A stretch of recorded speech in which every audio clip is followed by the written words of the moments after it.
2 games here to discuss. So we have Clare against Tipperary, Limerick against Kilkenny as well. I suppose firstly, looking at Limerick, Kilkenny, 2 sides very familiar with each other in terms of the league final last year. 2 sides very familiar with each other in terms of the All-Ireland over the last couple of seasons. Limerick are coming in like Limerick have been really. They've rotated their team quite heavily, but they've still managed to keep a lot of their momentum. Unbeaten, obviously, as well. Managed to dig out a draw last time out against Galway. Whereas Kilkenny on the other side of things have looked fairly decent as well. What would you be thinking going into this one?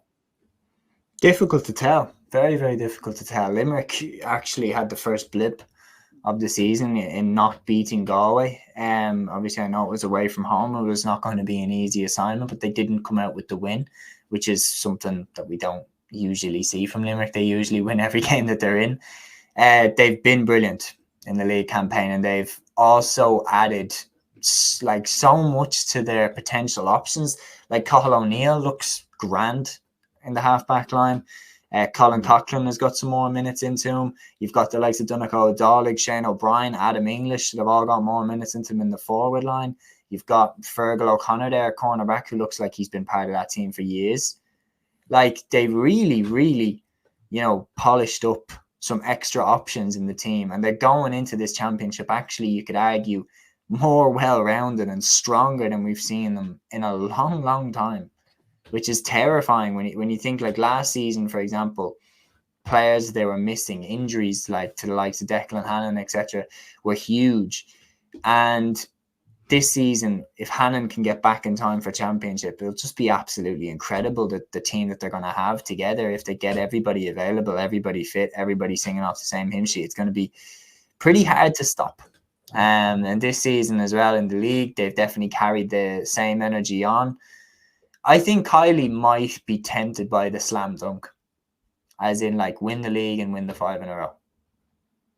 Win league, win Munster, win 5 in a row. What a way that would be to wrap it up and say that you're the best in the business. I think Limerick win this game. I think, look, Kilkenny have been coming very, very strong.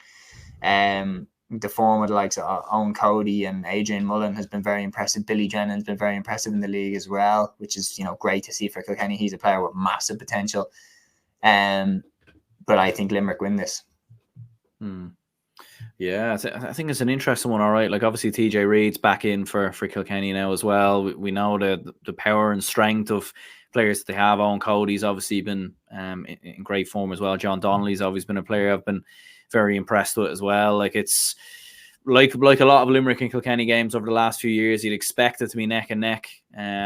You'd expect it to go the distance, be flip of a coin, going down the final 20 minutes. But as you said, like what's interesting with Limerick is that they've introduced fresher players like Donegal O'Dowd, one of the top scorers across the entirety of the league so far this season. Top scorer from play as well. All 315 has come from play. I mean, like because that's saying something as well, because like big shout out to Matthew. That's his stat. There we go. There we are. Yeah, you know where you found it. But yeah, because the thing is as well, even there'll be other Limerick players who are regular starters who might maybe come back in for this. And I think they'll look at it and think, I need to cement my position back into the side. And again, I know there's been so many comparisons between the Limerick, domination and Dublin's 6 in a row spell. But it is very similar, because Dublin had this a lot of the time throughout when they were winning league titles consistently throughout, that spell as well, especially, 2017, 18, 19. Dublin were very dominant in the league in those years, in 2016 as well, mainly because of the fact that you'd introduce, a few fresh players, and they just, they'd slot in so brilliantly, and then you'd have better players to come back later on in the year as well. So I think the same is happening with Limerick. Like they're fine. Like Cathal O'Neill's becoming more and more of a starter now, in my opinion. And Donegal O'Dowd as well could very well be a starter for Limerick come championship time. Yeah, he's ruthless, man. Like he gives off very similar vibes to kind of Eddie Brennan, like that type that like he just sniffs out a goal and just bang. Like he just has an eye for a goal that I haven't seen in a while now. And like the 2 goals he stuck away against Dublin were just ruthless, man. Just straight into the back, and he got one of them after 15 seconds. Like, who goes for a goal after 15 seconds? Players that definitely have an eye for it is the answer. And O'Donnell is certainly one of those. You're right. It's when a team has players that are fighting for positions, it means that whoever gets in has earned that spot, and they're going to, bring the levels. Like, I mean, you look at Tyrone as well. 2021 is a brilliant example, because Tyrone in 2021 also give you the example of what happens when that drops off. So they had an unbelievable squad. And do you remember Tyrone won the All-Ireland football, and everybody was saying, like, this looks like it could be a dynasty for Tyrone. And what happened was they didn't actually lose the starters, but they lost the subs. They lost the lads that were just behind the starters. They lost the Ronan O'Neills, the Tiernan McCanns, the Rory Brennans, the Conor McKennas. Conor McKenna was a starter, actually, but they like players that were just behind the starters that they lost. Paul Donaghy was another good example of that. Conor McCalliskey. When they lost those type of lads, it meant that the pressure on the lads that were starting was not the same. And that meant that Dooher and Logan couldn't drop a Darren McCurry or couldn't drop a Frank Burns if they weren't performing, because they didn't have an option. Like Kieran McGeary and Conor Myler's form fell off a cliff, but they had to keep playing them because they didn't have as good options on the bench as they used to. Whereas Limerick, look at the players that Limerick are taking off in the championship games last season. They took off Keane Lynch. They took off Gearóid Hegarty. Like, that is unheard of in other teams. Those lads are the type of players that they're good enough that you just leave them on, no matter how bad they're playing, because they can always just do something like that. But for Limerick, they have a good enough panel that if you're not bringing it in every minute of the game, you're off. Because we have someone on the bench who's good enough to do it.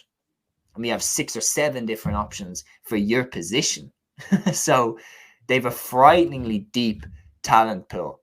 And that's why even seeing Colin O'Neill move back to the half-back line, it's like they're finding ways to incorporate all their best players as well. Barry Nash started as a forward, now he's nailed on at cornerback. Kyle Hayes was centre forward, now he's wing back. They're finding ways to slot their best players into the starting 15. And Colin O'Neill being tried out at halfback for me is a very clear indication that Kylie wants to get him into the starting 15, just wherever he can put him. Because Lynch is going to take centre forward. Hegarty and Morrissey are going to be in either side. Flanagan, Gallan and Casey are going to be inside. So there's no room for O'Neill in there. But Kylie wants to get him in one way or another. So I think that's why we could see him there, especially if Declan Hannon doesn't make it back in time. Yeah, it's the mentality within Limerick as well. I think that's so impressive. Like I think players slot in there and they know exactly what needs to be done. It's like you've got your starting 15 and then the team probably that's playing underneath in terms of training when you're doing AVB games and everything else. That team is in line very similarly to the first team, if that makes sense. So I think when players slot in there, they know their roles inside and out. And I think the mentality within the group as well, I think is so powerful. And I think we've saw that on multiple occasions when they've been able to dig it out, when they haven't, when they've been losing games and everything else.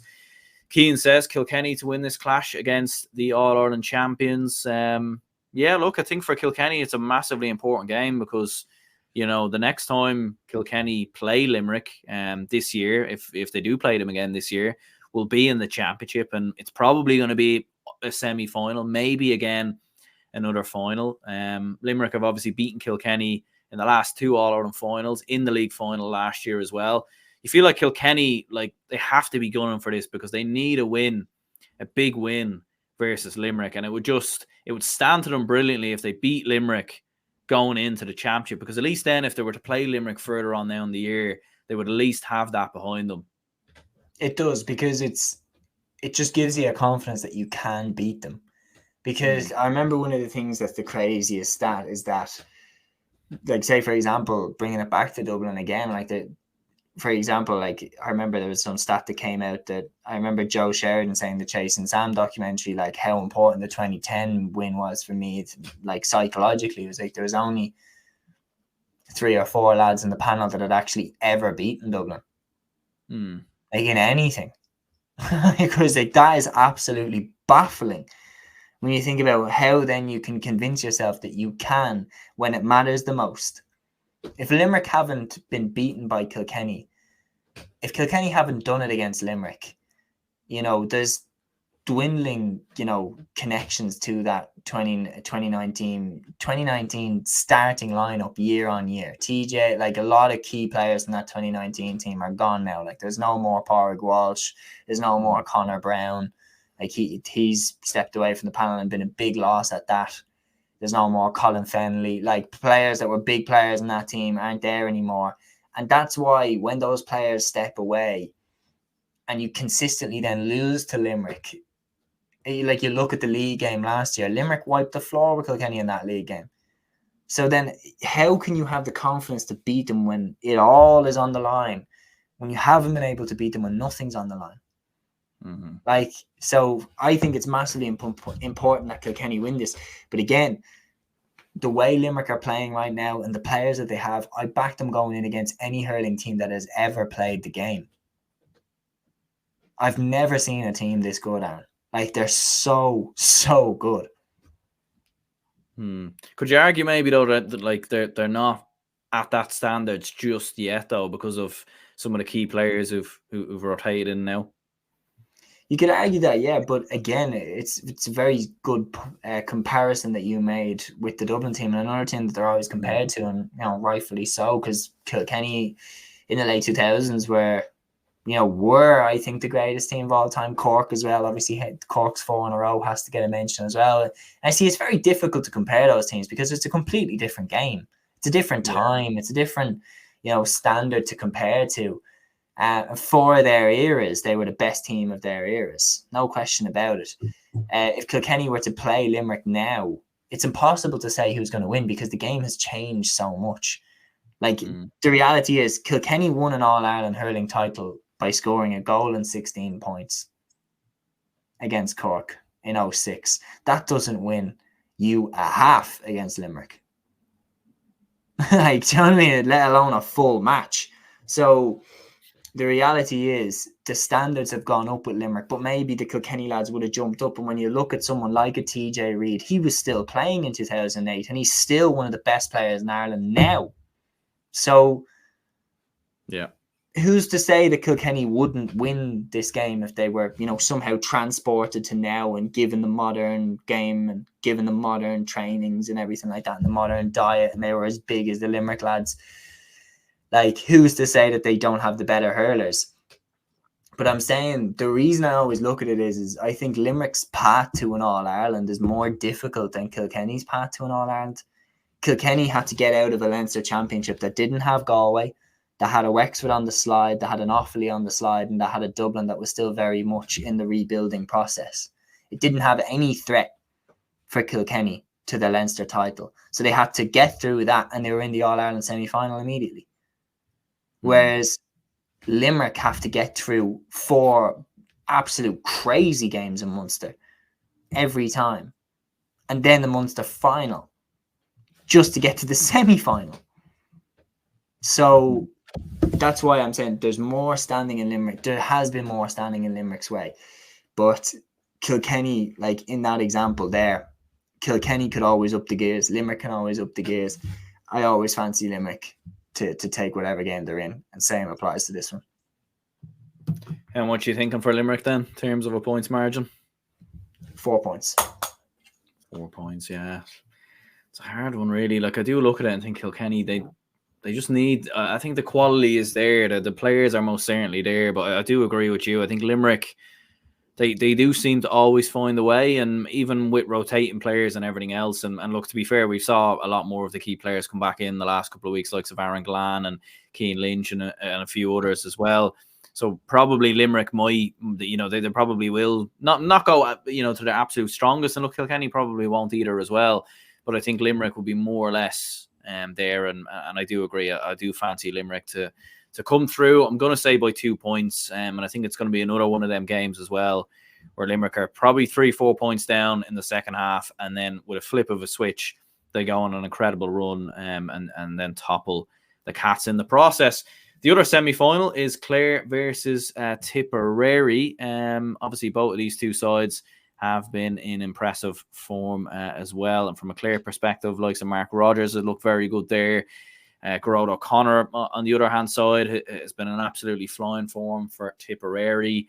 It's a huge game, this, because, again, like, chance to get to a league final. You feel like both of these two sides do need a trophy, in particular Clare. What's the thinking going into this?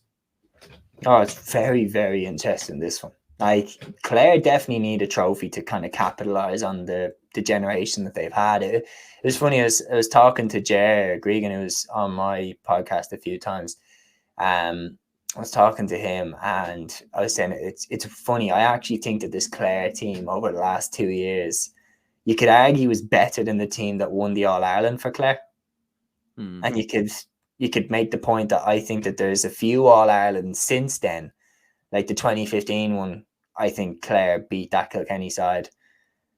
In 2016, I think Clare win that one. It's really, really interesting because Clare have been so good over the last 2 years, but Limerick have just been that little bit better. And Clare very much are giving off the same kind of aura, or have anyway, over the last 2 years. Have given off the same kind of aura as Mayo in the football. That, like, you had a good team, but you had that good team when somebody else just had a little bit of a better team. I think if you had to put that Clare team into any other era, I think they win 2 or 3. It's just Limerick are around now. It's so hard to say this, but I think they need a trophy. I think that they will go for this win. Cahill with Tipperary, it's interesting because, like, all the talk, pre-season about, potential unhappy people in the camp, it's faded away. And now, here they are, in a league semi-final. I would probably lean towards Clare, though. I do think Clare probably take this one. Yeah, I think so as well. Like, at home as well. Like, yeah, I'd fancy Clare to come through it. I think it is an interesting one. Like with Clare, as you said, like they've had multiple big games in the last couple of years where they haven't been able to get over the line. Like you think back, obviously, to those games against Tipperary as well, like, which have been absolutely massive, or those games against Kilkenny, should I say, which have been massive. But yeah, like with Aidan McCarthy in flying form, Mark Rogers as well. I would fancy Clare at home against Tipperary, in fairness. But in saying that, Tipperary have looked very strong themselves. Gerard O'Connor has been very impressive this year. Well, look, I suppose we'll go ahead and wrap this one up here. Seamus, thank you very much for coming on. Anyone who was watching, cheers. Anyone for tuning in. If you could hit the like button and subscribe, share this out to your friends and family or anyone you think might be interested. And until the next one, we will catch you all soon.